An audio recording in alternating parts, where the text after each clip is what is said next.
हाँ भाई जवानों, क्या हाल है? बढ़िया है। आज सुस्त सुस्त कैसे लग रहे हो, क्या बात है? हाँ, ढीले ढीले कैसे लग रहे हो?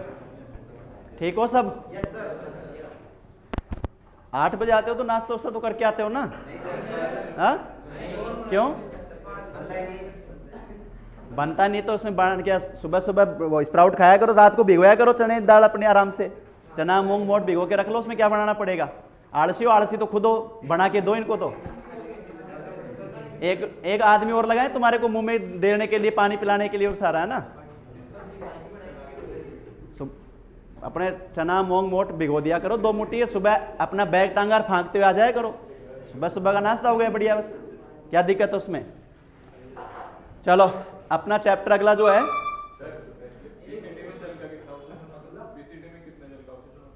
65 से 70%। कितना? ना ना 65 से 70% कर लो, उसको लिखवा दिया है तो 65 से 70% जल।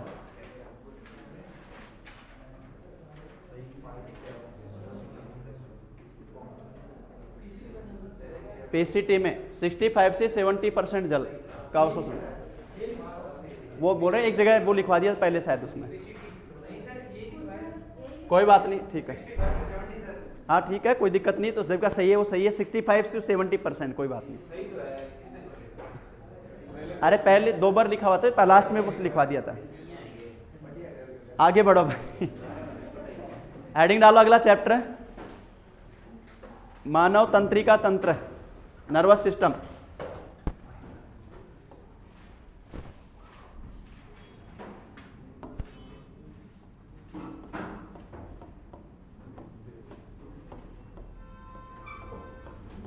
तंत्रिका तंत्र,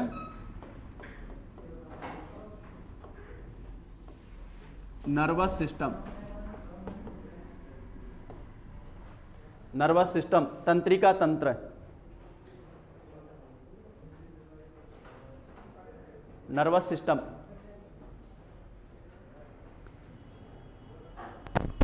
देखो ये हमारा जो तंत्रिका तंत्र है ना, ये जंतुओं के शरीर का ऐसा तंत्र होता है जो सारे तंत्रों को कंट्रोल करता है।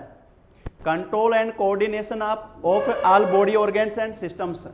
हमारे शरीर के सभी अंगों और तंत्रों का नियंत्रण करने का काम कौन करता है? तंत्रिका तंत्र करता है। तो सारे तंत्रों का तंत्र हो गया ये, तो इसका काम है शरीर के समस्त अंगों व तंत्रों का नियंत्रण व समन्वय, नियंत्रण व समन्वय, control and coordination of all body organs and systems. शरीर के समस्त अंगों व तंत्रों का नियंत्रण और समन्वय। समन्वय शब्द से मतलब क्या होता है? देख, जैसे हमारी बॉडी में बहुत सारे सिस्टम काम कर रहे हैं, इन सारे सिस्टम को आपस में मिलजुल कर काम करना एक तरह से। जैसे कोई भी डिपार्टमेंट होता है ना, उसमें एक कोऑर्डिनेट का पद होता है, कोऑर्डिनेटर। उसका काम ये होता है वो सारे डिपार्टमेंट से सूचनाएं आपस में लेकर एक दूसरे से जुड़ी हुई जो काम होते हैं उनको कराने का काम करता है। अब हमारी बॉडी में सारे सिस्टम्स काम कर रहे हैं। बॉडी को अपने क्या कहा था? ग्रुप ऑफ सिस्टम्स, समूह, अपने सारे तंत्रों का समूह तो बॉडी बोला जाता है ना। तो सारे सिस्टम जो बॉडी में काम कर रहे हैं उनको एक दूसरे से मिलजुल कर काम करवाना, वो सारा कंट्रोल कोऑर्डिनेशन किसका चलता है? तंत्रिका तंत्र का, नर्वस सिस्टम का। अब दूसरा point, study of nervous system, तंत्रिका तंत्र का अध्ययन, स्टडी ऑफ नर्वस सिस्टम, तो नाम आता है न्यूरोलॉजी। क्या नाम है बताओ? न्यूरोलॉजी। तंत्रिका तंत्र का अध्ययन कहलाता है न्यूरोलॉजी। और एक इसी पॉइंट में आता है तंत्रिका तंत्र की संरचनात्मक और क्रियात्मक इकाई। तंत्रिका तंत्र की संरचनात्मक व क्रियात्मक इकाई, structural and functional unit of nervous system, तो नाम आता है न्यूरॉन। क्या नाम आता है बताओ? न्यूरॉन। किसी भी तंत्रिका तंत्र की सबसे छोटी इकाई न्यूरॉन कोशिका होगी अपने, तो न्यूरॉन कोशिका बोली जाती है, यानी हमारा नर्वस सिस्टम में जो भी सारे पार्ट हैं सबसे छोटे रूप में वो किससे बने हुए हैं? न्यूरॉन से। तो न्यूरॉन का जाल ही तंत्रिका तंत्र है पूरा। और ये जो नर्वस सिस्टम है इसको 3 तरह से डिवाइड किया जाता है। तो पहले तीनों लाइन उतारो, फिर अपन इसको क्लासिफाई करते हैं।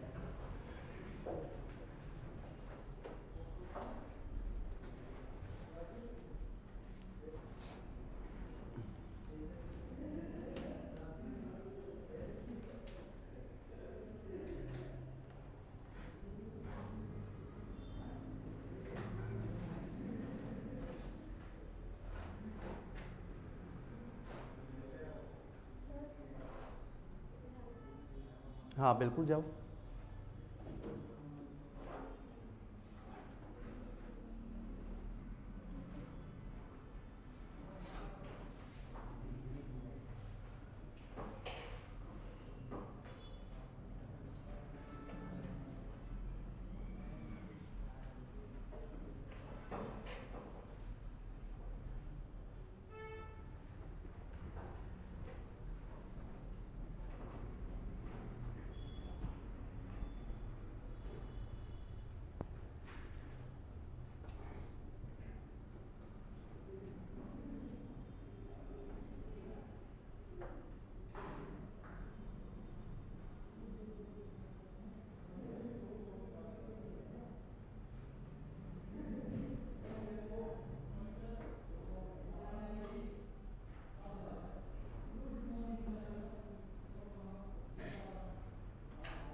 नोट कर लिए तीनों पॉइंट।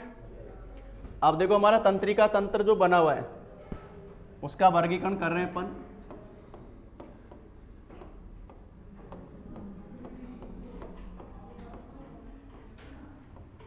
इसमें सबसे पहला तो बोला जाता है केंद्रीय तंत्रिका तंत्र, जिसको शॉर्ट में बोलते हैं CNS, central nervous system.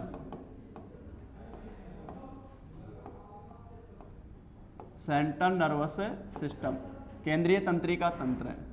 Number जो 2 है वो बोला जाता है परिधीय तंत्रिका तंत्र।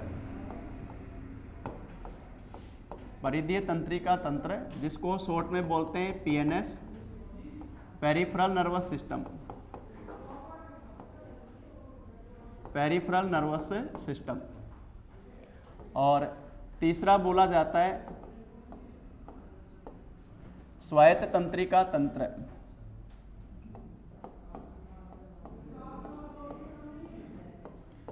स्वायत्त तंत्रिका तंत्र जिसको शॉर्ट में बोलते हैं एएनएस, ऑटोनोमस नर्वस सिस्टम।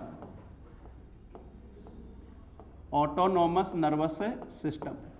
तो कितनी तरह से डिवाइड किया बताओ? 3 तरह से। कौन कौन सा? केंद्रीय, परिधीय और स्वायत्त। सेंट्रल नर्वस सिस्टम जो है ना वो तो है पूरा मेन कंट्रोल जहां से चलता है, जहां से सारे आदेश पारित होते हैं, वो तो हो गया केंद्रीय तंत्रिका तंत्र। और इसमें शामिल है एक तो हमारा मस्तिष्क जिसको अपन बोलते हैं ब्रेन, और नंबर 2 मेरुरज्जु, स्पाइनल कॉर्ड। तो मस्तिष्क और मेरुरज्जु, ब्रेन और स्पाइनल कॉर्ड, ये दोनों हैं जो जहां से पूरे आदेश पारित होते हैं, जहां से पूरा कंट्रोल चलता है, वो है केंद्रीय तंत्रिका तंत्र। और इसलिए हम इनको सामान्य भाषा में कह सकते हैं कि ये हमारी बॉडी के क्या होते हैं? अरे हमारी बॉडी का एचओडी, हेड ऑफ डिपार्टमेंट, जहां से सारे आदेश पारित होंगे, वो ये हो गए। परिधीय तंत्रिका तंत्र, परिधीय शब्द आता है बाहरी। हमारी शरीर में त्वचा के नीचे नीचे न्यूरॉन का जाल है, क्योंकि बाहरी जो वातावरण में परिवर्तन होते हैं उनको ग्रहण कौन करती हैं? ज्ञानेंद्रियां, सेंसरी ऑर्गन जो होते हैं अपने, जिसमें त्वचा हो गई। इसके अलावा क्या हम देखते हैं? आँख। क्या हम सुनते हैं? कान। क्या स्वाद है जीभ, और क्या जो गंध जो आगे अपने नाक से, और क्या स्पर्श है वो त्वचा। ये पांचों जो अपनी ज्ञानेंद्रियां हैं, सेंसरी ऑर्गेन, सेंस को अडेप्ट करते हैं, संवेदनाओं को ग्रहण करते हैं, और यहां से ग्रहण की गई संवेदनाओं को न्यूरॉन के द्वारा किस में भेजा जाता है? केंद्रीय तंत्रिका तंत्र में। तो परिधीय तंत्रिका तंत्र हमारे सभी संवेदी अंगों के साथ में मौजूद तंत्रिकाओं का जाल है। अब जो तंत्रिकाएं मस्तिष्क से रिलेटेड होती हैं वो तो कहलाती हैं कपाल तंत्रिकाएं। वो तो कौन सी कहलाती हैं बताओ? कपाल तंत्रिकाएं। स्कल नर्व जो होती हैं 12 पेयर, 12 जोड़ी, और जो हमारे मेरुरज्जु से रिलेटेड हैं वो कहलाती हैं मेरु तंत्रिकाएं, स्पाइनल नर्व। और मेरु तंत्रिकाएं होती हैं 31 पेयर, 31 जोड़ी। ठीक है, तो ये तंत्रिकाएं अपने परिधीय रूप में मौजूद हैं, जो संवेदनाओं को ग्रहण करती हैं ज्ञानेंद्रियों से, और फिर किस में पहुंचती हैं? केंद्रीय तंत्रिका तंत्र में। इसलिए सब जुड़ा परिधीय। तीसरा क्या बताया अपन ने? ऑटोनोमस। ऑटोनोमस का मतलब होता है अपने आप। बताओ, हमारे शरीर की जो इंटरनल ऑर्गेन हैं उनका काम तो अपने आप चल रहा है ना? हृदय है, किडनी है, लीवर, भोजन का पाचन, श्वसन, ये सारी क्रिया जो आंतरिक अंग काम कर रहे हैं। आंतरिक अंगों का कंट्रोल करने वाला कौन सा है? स्वायत्त तंत्रिका तंत्र है। और इसको भी दो तरह से डिवाइड किया जाता है। एक नाम तो दिया जाता है अनुकंपी, जिसको बोलते हैं सिंपैथिक अनुकंपी, और एक नाम दिया जाता है परानुकंपी, जिसे बोला जाता है पैरासिम्पैथिक। तो अनुकंपी और परानुकंपी ये आंतरिक अंगों का संचालन है। कैसे समझो इसको? अभी अपन रूम में बैठे हुए हैं, आराम से बैठ के पढ़ रहे हैं। अब एक व्यक्ति बाहर से दौड़ता हुआ आए और बोले कि आग लग गई, भागो यहां से, क्या होगा? भाग जाएंगे। भागेगा तो जब तेरे शरीर में ऊर्जा बनेगी तभी तो भागेगा ना। तो जैसे ये बोला जाएगा अपनी हार्ट बीट बढ़ेगी। हार्ट बीट बढ़ने का मतलब ब्लड प्रेशर बढ़ेगा, कोशिकाओं में तेजी से ब्लड का संचालन होगा, एनर्जी प्रोडक्शन तेजी से होगा।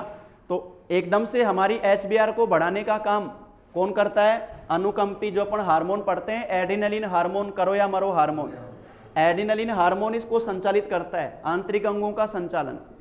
तो कठिन परिस्थितियों में, विपरीत परिस्थितियों में आंतरिक अंगों को तेजी से काम करना काम होता है अनुकंपी का। ठीक है, और फिर चलो अपन बाहर पहुंच गए। बाहर पहुंचने के बाद में जब पता चला कि अपन बच गए, अब अपन वापस रिलैक्स होंगे, तो वो हार्ट बीट जो बढ़ी हुई थी वो वापस नॉर्मल होगी कि नहीं होगी? तब काम कौन करता है? परानुकंपी। तो आंतरिक अंगों का जो ये संचालन है ना, वो कंट्रोल किसके द्वारा चल रहा है? अनुकंपी और परानुकंपी के द्वारा। तो ये हार्ट बीट को नियंत्रित करने वाले हार्मोन बोले जाते हैं एड्रेनलिन और नोर एड्रेनलिन। एड्रेनलिन विपरीत परिस्थितियों में हार्ट बीट को बढ़ाता है, नोर एड्रेनलिन सामान्य परिस्थितियों में भी हार्ट बीट को बढ़ाता है और बढ़ी हुई को कम करता है। जैसे भाई विपरीत परिस्थितियों में, सामान्य परिस्थितियों में हृदय धड़कन बढ़ना, इसको समझो। अभी मैंने एग्जांपल दिया वो तो आपको बताया मैंने, अचानक ऐसी स्थिति में अपनी हार्ट बीट को बढ़ाने का काम कौन करेगा? एड्रेनलिन हार्मोन अनुकंपी के साथ में। लेकिन एक जैसे अभी अपन सुबह जा रहे हैं कि अपने को दौड़ लगानी है, अब बताओ दौड़ लगानी है तब भी तो अपनी हार्ट बीट बढ़ेगी ना। लेकिन जब अपन ने सोचा दौड़ लगानी है तो उसे अपन घबरा थोड़ी गए। दौड़ लगानी है तो वो हार्ट बीट तो धीरे धीरे अपने आप बढ़ेगी ना, जैसे जैसे अपन स्पीड पकड़ेंगे। वही थोड़े कि सुनते ही हार्ट बीट बढ़ गई, कि अपन ने जैसे उठे और बोले तो दौड़ लगाएंगे हार्ट बीट तेज हो गई, वो नहीं है। तो वो सामान्य परिस्थितियों में हार्ट बीट बढ़ाना काम कौन करता है? परानुकंपी।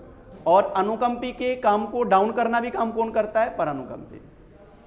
तो आंतरिक अंगों का संचालन ये करता है, इसलिए शब्द आया है स्वायत्त। तो बताओ केंद्रीय तंत्रिका तंत्र में कौन कौन है? मस्तिष्क, मेरुरज्जु, जो क्या काम करते हैं?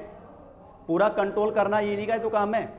और हमारी ज्ञानेंद्रियों से संवेदनाओं को इन तक पहुंचाने का काम जो तंत्रिकाएं करती हैं वो कौन सी क्या बनाती हैं? परिधीय तंत्रिका तंत्र, जो हमारी स्किन के नीचे पूरा जाल है। और आंतरिक अंगों का संचालन वो काम कौन कर रहा है? अभी अनुकंपी और परानुकंपी जो अपने आप काम करते हैं। हार्ट बीट बढ़ाना काम कौन करेगा? अनुकंपी। बढ़ी हुई हार्ट बीट को सामान्य करना परानुकंपी, और सामान्य परिस्थितियों में हार्ट बीट को बढ़ाना वापस नाम क्या आएगा? परानुकंपी। नोट करो इसको एक बार।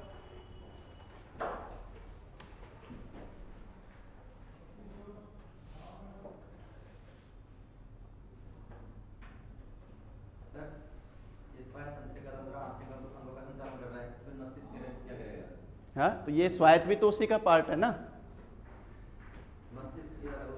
मस्तिष्क जो है ना, मस्तिष्क में अभी अपन पढ़ेंगे स्ट्रक्चर में, तो स्वायत्त तो उसी में तंत्रिकाएं जो निकलती हैं वही भाग बनते हैं, बस वो मस्तिष्क के भाग नहीं होते, ये रहता है, लेकिन संचालित वहीं से है वो।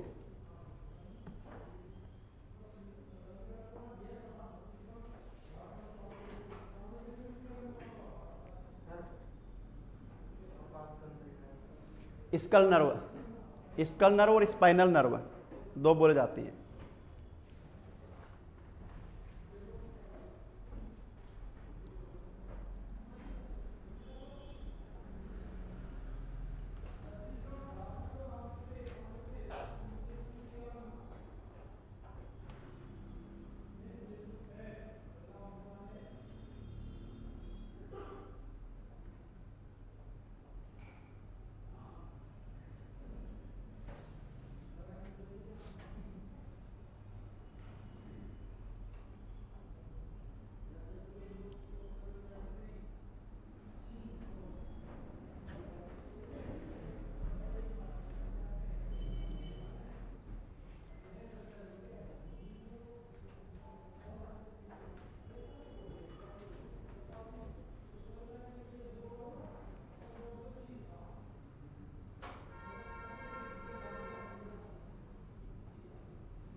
लिख लिए। अब सबसे पहले अपन किसको डिस्कस करेंगे? केंद्रीय तंत्रिका तंत्र। हेडिंग डालो, केंद्रीय तंत्रिका तंत्र।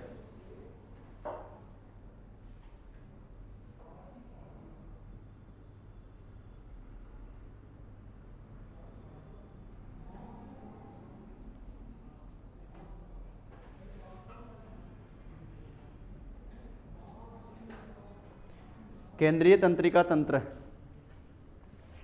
और उसमें पहले लिख लो मस्तिष्क। मस्तिष्क, ब्रेन।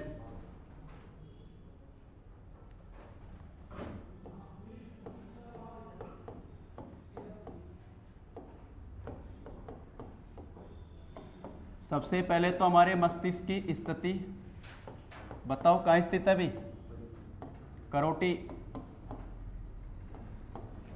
करोटी में स्थित। और हमारे मस्तिष्क के ऊपर जो मौजूद रहता है उसको बोला जाता है मस्तिष्क बॉक्स, क्रेनियम।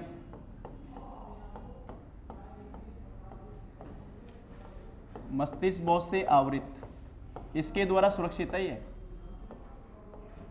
से आवृत व सुरक्षित।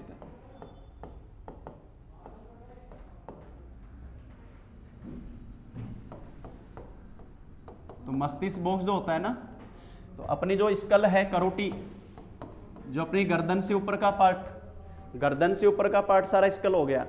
इस करोटी के अंदर टोटल 29 वर्टिब्रेट बताए जाते हैं। कितने वर्टिब्रेट? 29, 29 कशेरुकिया हड्डी जो बोलते हैं, गर्दन से ऊपर पूरा पार्ट जो आ गया। उसमें से 14 तो होती हैं चेहरे की, जिनको फेशियल बोन बोलते हैं, 14 तो चेहरे की हड्डियां होती हैं। 8 का होता है ये क्रेनियम, जो अभी मैंने लिखवाया मस्तिष्क बॉक्स, जो अपने मस्तिष्क को सुरक्षा दे रहा है। और 3 दोनों मध्यकर्ण में होती हैं, जिसमें मेलियस, इनकस और स्टेपिज 3 नाम आते हैं, और जिनमें सबसे छोटी अपन स्टेपिज पढ़ते हैं। वो तीनों 3 होती हैं दोनों कान में, तो 3 और 3 6 हो गई, 8 ही हो गई 14, और 14 बताई मैंने किसकी? चेहरे की। 14 कितनी हो गई? 28। अब एक आप बताओ कौन सी बच गई? बढ़ा दी मैंने आपको। जीभ जिस पर जुड़ी होती है, जीभ कौन सी हड्डी पे जुड़ी होती है? हायड अस्थि। तो हायड अस्थि जो होती है जिस पर जीभ जुड़ी होती है, वो एक वो हो गई। तो टोटल कितनी हो गई? 29 इस करोटी के अंदर। तो मस्तिष्क बॉक्स में कितने कशेरुक हैं? 8 वर्टिब्रेट्स, 8 कशेरुक से बना होता है। ये अपने मस्तिष्क को सुरक्षा प्रदान कर रहा है। तो situated in school, cover and shape by cranium, मस्तिष्क बॉक्स के द्वारा ये सुरक्षित है। नंबर 2 पॉइंट, मस्तिष्क का भार, ब्रेन का जो वेट है, ये बताया जाता है अभी 1360 ग्राम, ये तो बताया जाता है मेल में, पुरुष में, और 1280 ग्राम ये बताया जाता है फीमेल में। अच्छा, दिमाग ज्यादा किस में होता है? लड़कियों में या लड़कों में? किसने कहा लड़कियों में? दिमाग ज्यादा किस में होता है? 1360 तो पुरुष में लिखा है मैंने, 1280 किस में लिखा है? महिलाओं में। मैंने दिमाग पूछा है, मैं मस्ती का बाहर नहीं पूछ रहा हूँ। अरे दिमाग तो लड़कियों में ज्यादा होता है, तभी तो तुम्हें बार बार बेवकूफ बनाते, तुम्हें पता ही नहीं चलता, और तुम सोच रहे हो तुम्हारे अंदर ज्यादा होता है, तभी तो तुम्हें बार बार बेवकूफ बनाती हैं, तुम इमोशनल होके मर जाते हो ना। तो ध्यान रखा करो, दिमाग तो लड़कियों में ज्यादा होता है, और वो भी फिर भारतीय नारी सब पर भारी। ठीक है, भारतीय नारी सब पर भारी, इससे पंगा मत लिया करो कभी भी। ठीक है, समझो इसको एक बार, एक चुटकुले से समझा रहा हूं तुम्हारे को, समझा दूं छोटे भाई बहनों मेरे, आगे ध्यान रखना फिर है। तो देखो, भारतीय समाज में हस्बैंड वाइफ का झगड़ा टोटल ड्रामा, लेना देना कुछ नहीं। ठीक है, और घर पे अपन देखते हैं अपने भैया भाभी को या चाचा चाची को, मम्मी पापा को, और जब झगड़ा होता है उस समय शायद वकील आ जाए तो तुरंत हस्ताक्षर हो सकते हैं, उस समय तो इस तरह का माहौल बनता है ना। और अपन इंग्लिश में पढ़ते हैं कि डायरेक्ट इनडायरेक्ट, डायरेक्ट इनडायरेक्ट का अच्छा उदाहरण है ये। जब झगड़ा हो जाता है तो बात कैसे होती है? किट्टू तेरी मम्मी को बोल दे मेरा टिफिन पैक कर देगी। कौन से वे में बात हो रही है? इनडायरेक्ट वे में। किट्टू तेरे पापा को बोल दे बाजार से ये सामान लेकर आना है, तो वो इनडायरेक्ट डायरेक्ट में शुरू हो जाता है। ऐसे ही हस्बैंड वाइफ का एक बार झगड़ा हुआ। अब रात को सोते समय, क्योंकि झगड़ा हो गया था ना, बातचीत का दौर बंद हो गया। ठीक है, रात को सोते समय हस्बैंड ने एक चिट्ठी लिखी, बातचीत बंद हो गई इसलिए, और चिट्ठी में लिखा, अरे पहले सुन तो ले, ऐसे बेचैन क्यों हो रहा है, कि चिट्ठी में लिखा सुबह 6 बजे जगा देना। ठीक है, और इस चिट्ठी को वाइफ के सिराने दिखाकर रखकर सो गया। और सुबह जब वो जागा तो एकदम से चौंका, क्योंकि धूप काफी आ गई थी। तो उसने सोचा यार 6 तो कब के बज गए, अपने को जगाया क्यों नहीं गया। और फिर ध्यान देखा तो बेड पर बहुत सारी चिट्ठियां पड़ी थी, और सब पे लिखा हुआ था 6 बज गए जाग जाओ, 6 बज गए जाग जाओ। ये है भारतीय नारी सब पर भारी, इससे पंगा मत लिया करो। तो दिमाग किस में ज्यादा होता है? अभी भी यही बोलोगे क्या? ठीक है, तो ये बताया भाई अपन ने मस्तिष्क का भार। एक्सपीरियंस ऐसे थोड़ी आते हैं। चलो, तो मस्तिष्क का भार बताया अपन ने 1360 ग्राम किस में भाई, पुरुष में, और 1280 ग्राम किस में बताया, फीमेल में। ध्यान दो, जो आपके क्वेश्चन पूछा हुआ है, शरीर के भार का मस्तिष्क कितना माना जाता है, इसे बोला जाता है शरीर के भार का 2%। मस्तिष्क शरीर के भार का कितना परसेंट माना जाता है, 2%, 2% माना जाता है। रुधिर अपन ने शरीर के भार का कितना बताया था, 7 से 8%, और मस्तिष्क का भार शरीर के भार का कितना है, 2%, ये माना जाता है। अगला पॉइंट, मस्तिष्क कहाँ स्थित है वो अपन ने देख लिया।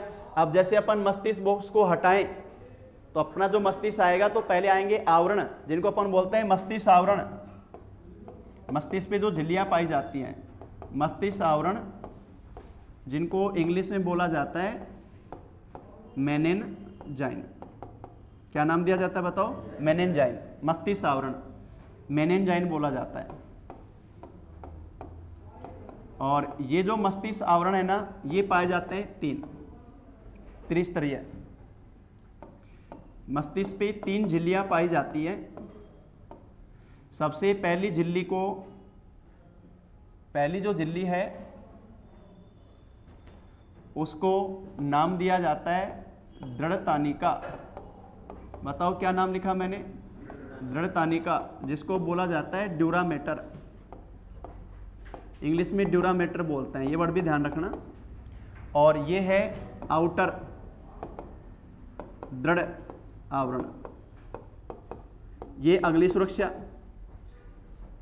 बताओ पहली सुरक्षा किसने दी, मस्तिष्क बॉक्स ने। अगली सुरक्षा कौन दे रही है, दृढ़ तानिका, ये जो देती है, सबसे बाहर जो पाई जाती है। नंबर 2 बोला जाता है जाल तानिका।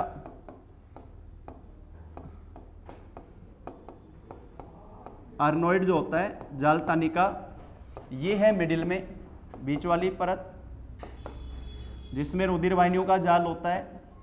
और तीसरी परत बोली जाती है मृदु तानिका। कौन सी बताओ, मृदु तानिका, पाइयामीटर। तो ये 3 परत पाई जाती हैं। ये है सबसे अंदर वाली। तो क्वेश्चन आता है मस्तिष्क, या जैसे ये मस्तिष्क में मैंने बता रहा हूँ 3 झिल्लियां, सेम ऐसे ही तीनों मौजूद रहती हैं अपने मेरुरज्जु पर, रीढ़ की हड्डी में जो पाया जाता है। वहां मेरुरज्जु को भारी सुरक्षा कौन दे रहा है, मेरुदंड, रीढ़ की हड्डी। यहां कौन सुरक्षा दे रहा है बताओ, कपाल, अपना मस्तिष्क बॉक्स दे रहा है मस्तिष्क को। वहां मेरुरज्जु के ऊपर क्या पाई जा रही है, रीढ़ की हड्डी पाई जा रही है। और झिल्लियां जैसे ही अपने मस्तिष्क पे सेम टू सेम वैसे ही मेरुरज्जु पे होती हैं, तीनों परत ऐसे कैसे। तो अगर क्वेश्चन आता है मस्तिष्क या मेरुरज्जु पर सीधी चिपकी हुई परत, आसंजक परत कौन सी हो गई भाई, सबसे अंदर की तरफ तो यही है ना। तो मस्तिष्क और मेरुरज्जु पे सीधी तो यही मौजूद है, ये तो फिर बाहर की तरफ आ गई। तो मृदु तानिका सबसे जो अंदर वाली परत है, ये मस्तिष्क में मेरुरज्जु पर चिपकी हुई पाई जाती है।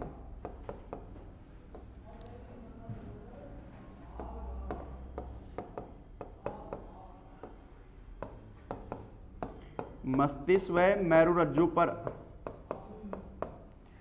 आसंजित परत, एडहेसिव लेयर, आसंजित परत, एडहेसिव। अरे अपन जैसे टेप बोलते हैं, टेप को एडहेसिव तो बोलते हैं, जो परत चिपकाते हैं अपन। तो ऐसे अपने मस्तिष्क मेरुरज्जु पर सीधी परत कौन सी मौजूद है, मृदु तानिका। भाई 3 मौजूद है, तो सबसे बाहर वाली है, तो अंदर वाली तो मस्तिष्क के सीधे संपर्क में आएगी, मस्तिष्क तो वहीं से शुरू होगा। तो अपने मस्तिष्क पर कितनी झिल्लियां पाई जा रही है, 3। कौन कौन सी, दृढ़ तानिका, जाल तानिका और मृदु तानिका। नोट करो एक बार यहां तक।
लिख लिया इनको। अब देखो इसमें आगे ये जो दोनों परतें हैं ना लास्ट वाली, कौन कौन सी, जाल तानिका और मृदु तानिका, इनके बीच में एक फ्लूइड भरा होता है जाल तानिका और मृदु तानिका के बीच में, उसको बोला जाता है प्रमस्तिष्क मेरु द्रव। बोर्ड पे ध्यान दो, प्रमस्तिष्क मेरु द्रव, इसे बोलते हैं सेरेब्रो स्पाइनल फ्लूइड। क्या बोला बताओ मैंने, सेरेब्रो स्पाइनल फ्लूइड, जिसको शॉर्ट में बोलते हैं CSF। सुना है नाम कभी CSF? ये जांच होती है, अपने कई बार सुनते हो तो हॉस्पिटल में कि उसकी रीढ़ की हड्डी से पानी निकाला है, उसकी जांच कर रहे हैं। जैसे ये अपने मैंने अभी बताया जाल तानिका, मृदु तानिका, दड़ तानिका मस्तिष्क में मौजूद है मेरु रज्जु पर, तो लास्ट की दोनों परतों के बीच में फ्लूइड भरा होता है। तो ये है जाल तानिका व मृदु तानिका।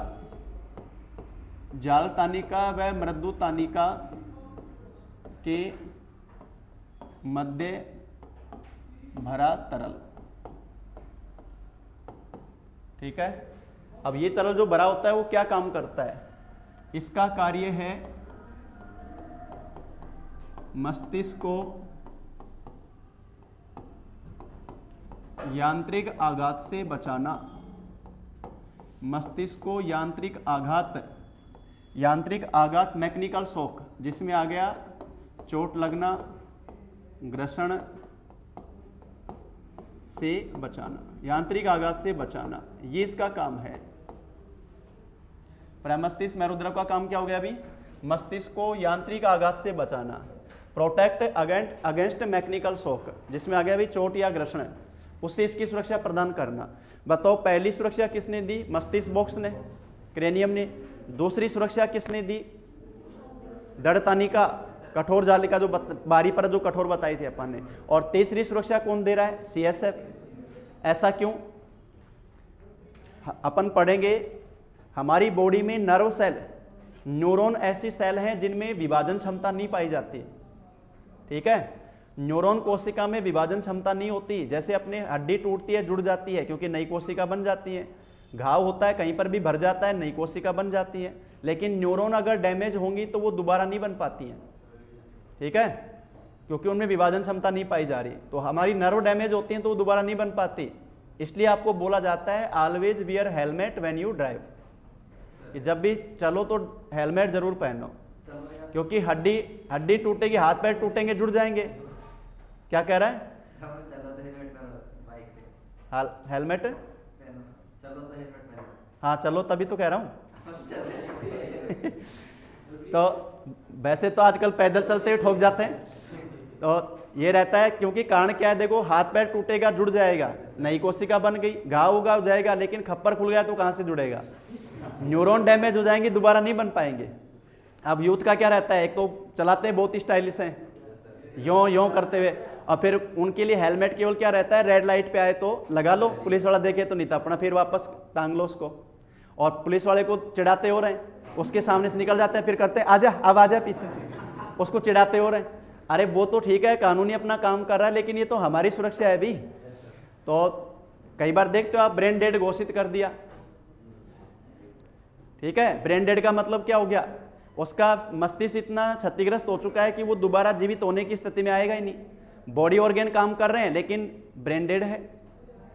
बॉडी ऑर्गन्स काम कर रहे हैं, हार्ट भी काम कर रहा है, लीवर किडनी सब काम कर रहे हैं, लेकिन ब्रेन डेड है, ब्रेन काम नहीं कर पा रहा, तो वो अपनी तरफ से कोई संवेदना प्रकट ही नहीं कर पाएगा। वो उस भैया आप ये स्थिति हो गई कि उसको आप घर पे रख लो चाहे, लेकिन वो कुछ अपनी तरफ से कोई संवेदना नहीं दर्शा पाएगा। हाँ, बॉडी ऑर्गन उससे काम कर रहे हैं, तो फिर डॉक्टर उनको काउंसलिंग ये करते हैं कि भाई ये तो जीवित हो नहीं पाएगा, बेटर है इसके बॉडी ऑर्गन किसी और को डोनेट कर दिए जाए। अखबार में पढ़ते हैं अपन बार बार। तो हेलमेट जरूर पहना करो जब भी चलते हो, ये अपनी सुरक्षा है।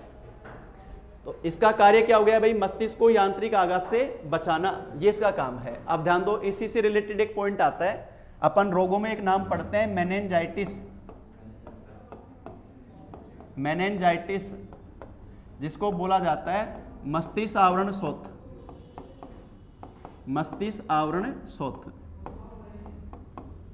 ये देखो बार बार आ रहा है टिस टिस, जैसे नाम आया था ब्रोंकाइटिस, ठीक है। इसी प्रकार से अपन ने नाम बताया था सिस्टाइटिस, ऐसे अपन सुनते हैं हेपेटाइटिस।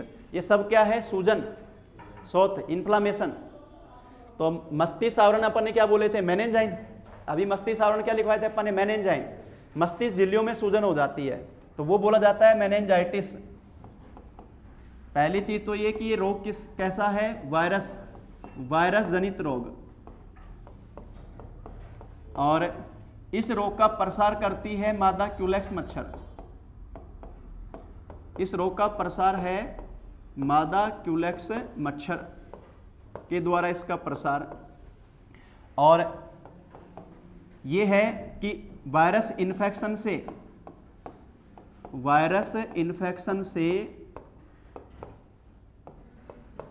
CSF, ये लिख दूं सीधा, समझ जाओगे ना। CSF की मात्रा बढ़ जाती है। CF की मात्रा बढ़ जाने पर,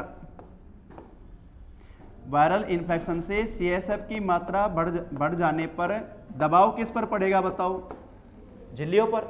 अरे CSF की मात्रा बढ़ेगी तो जहां मौजूद है झिल्लियों के बीच में तो है ना, दबाव किस पर पड़ेगा? झिल्लियों पर। तो मस्तिष्क झिल्लियों में सूजन आ जाती है, मस्तिष्क झिल्लियों में सूजन। और इसीलिए इसको बोला जाता है मेनिंजाइटिस, जिसको सामान्य भाषा में एक नाम दिया जाता है दिमागी बुखार। क्या बोला जाता है? दिमागी बुखार। ध्यान देना, इसका जो मच्छर बताया अपन ने क्यूलेक्स मच्छर पाया जाता है धान के खेतों में। कहां पर? धान के खेतों में। और धान जो चावल बोलते हैं अपन, पश्चिम बंगाल, यूपी, बिहार जो मैदानी क्षेत्र है, गंगा जमुना का जो मैदानी क्षेत्र है, वह धान के खेतों में मच्छर पाया जाता है। और रेनी सीजन में अपन अखबार में, मीडिया में बार बार इस अखबार के बारे में जिक्र सुनते हैं, इतने बच्चे दिमागी बुखार से मर गए, जापानी बुखार, इस तरह से नाम दिया जाते हैं। वो सारे इसी प्रजाति के होते हैं, इसी वायरस इसी के। तो ये मस्तिष्क आवरण जो मेनिंजाइटिस है, ये अपनी मस्तिष्क झिल्लियों में सूजन है। सिर भारी हो जाता है, लगातार चक्कर आते रहना, क्योंकि सिर में पानी क्या भर गया? CSF बढ़ गया, तो ऐसे लगता है सिर भारी हो गया, पानी भर गया उसके अंदर, बहुत तेजी से दर्द रहता है। ज़्यादा प्रॉब्लम होती है तो अपने रेटिना पर भी इफेक्ट आने लग जाता है, यानी प्रतिबिंब, अपने को किसी व्यक्ति के एक से अधिक प्रतिबिंब नजर आने लग जाते हैं। वो सारा प्रभाव इसकी वजह से होता है। टीबी में भी कई बार ये स्थिति हो जाती है। टीबी अगर अपने दिमाग की टीबी हो जाती है ना, मस्तिष्क की टीबी, उसमें भी ये स्थिति हो जाती है, तब भी झिल्लियों में सूजन आ जाती है। नोट करो इसको।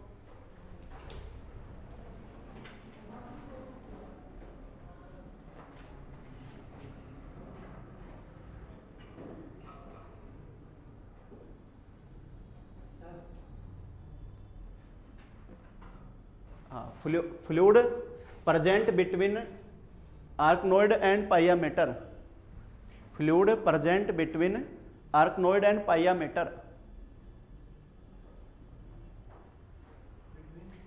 बिटवीन आर्कनोइड और एंड पाइयामेटर, जो लास्ट की दोनों है ना,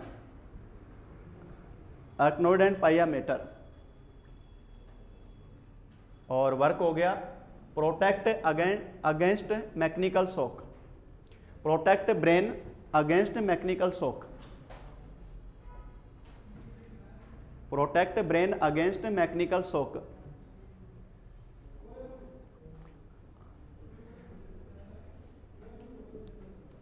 फिर लिख लो ये मेनिंजाइटिस, वायरल डिजीज है ये। और इसका जो वेक्टर है, प्रसार जो है वेक्टर है मादा क्यूलेक्स मच्छर।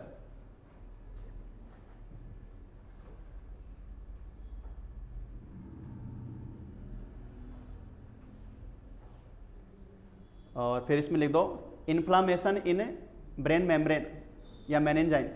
Inflammation in meninges due to inflammation in meninges due to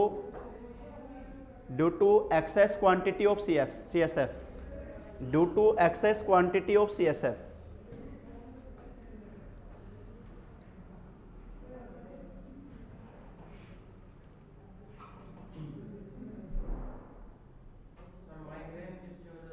migraine ये नहीं है, माइग्रेन है तनाव। लगातार अगर हम नींद प्रॉपर नहीं लेते हैं तो माइग्रेन शुरू होगा। आजकल इसलिए तो ये प्रॉब्लम बढ़ रही है यूथ में, क्योंकि उनको मोबाइल की ज़्यादा लेट तक आदत पड़ गई है। मोबाइल पे एक वर्क ज़्यादा होता है, लेट तक मोबाइल को यूज़ करते रहना, नींद प्रॉपर नहीं लेना, लगातार तनाव में रहना, आंखों पे जोर पड़ना, ये सारा फिर माइग्रेन की प्रॉब्लम शुरू। नींद प्रॉपर वे में आएगी ना तो माइग्रेन अपने आप ही कम होता चला जाता है।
बहुत चक्कर आता है सिर में, वो तो प्रॉपर खड़ा होकर चल ही नहीं पाता, सिर दर्द रहता है भयंकर, नींद नहीं आती और सिर बिल्कुल भारी हो जाता है, ऐसे जैसे लग रहा है पानी घूम रहा है सिर के अंदर, इस तरह से लगता है।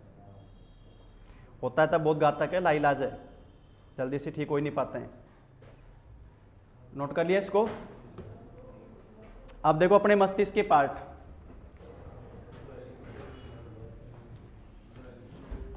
ध्यान दो इधर बोर्ड पे। ब्रेन में, हमारे ब्रेन को 3 तरह से डिवाइड किया जाता है। एक तो बोला जाता है अग्र मस्तिष्क, बताओ क्या लिखा मैंने, अग्र मस्तिष्क, जिसे बोला जाता है साइंस की भाषा में प्रोसेनसिफेलॉन, प्रोसेनसिफेलॉन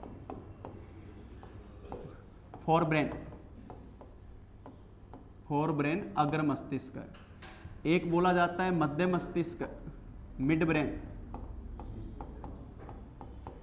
मध्य मस्तिष्क, मिड ब्रेन, ये बोला जाता है मेसेनसिफेलॉन, मेसेनसिफेलॉन। और एक बोला जाता है पश्चिम मस्तिष्क, अग्र मध्य और पश्चिम मस्तिष्क, इसको बोलते हैं हिंड ब्रेन, हिंड ब्रेन, पश्चिम मस्तिष्क, इसको बोला जाता है रोम्बेनसिफेलॉन। क्या नाम देते हैं बताओ, रोम्बेनसिफेलॉन, ये इसको नाम दिया जाता है। अग्र मध्य और पश्चिम मस्तिष्क, ये 3 नाम देते हैं, 3 पार्ट में डिवाइड करते हैं। अग्र मस्तिष्क में हमारे मस्तिष्क का सबसे बड़ा पार्ट होता है जिसको नाम दिया जाता है प्रमस्तिष्क, सेरेब्रम, प्रमस्तिष्क, सेरेब्रम। इसी में दूसरा पार्ट बोला जाता है डाइसिफेलॉन, डाइनसिफेलॉन, जो बोला जाता है अग्र मस्तिष्क, हिंदी में इसको अग्र मस्तिष्क बोलते हैं। जनरली इसके ये शब्द ही ज़्यादा यूज होता है तो मैंने ये लिख दिया है, इंग्लिश वर्ड हो गए तो डाइनसिफेलॉन, हिंदी में इसको बोलते हैं अग्र मस्तिष्क पश्च, अग्र मस्तिष्क पश्च। और एक होते हैं इसमें घ्राण पिंड, ऑप्थेलेमाई लोब,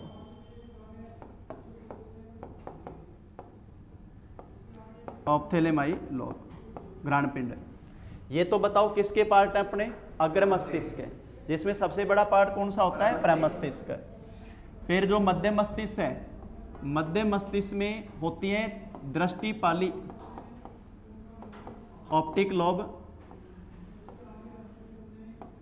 ऑप्टिक लोब, और इन दृष्टि पाली को सम्मिलित रूप से बोला जाता है क्वार्पस क्वाड्रिजेमिना, क्वार्पस क्वाड्रिजेमिना। ये अपने मध्य मस्तिष्क की स्थिति जो बताई जाती है।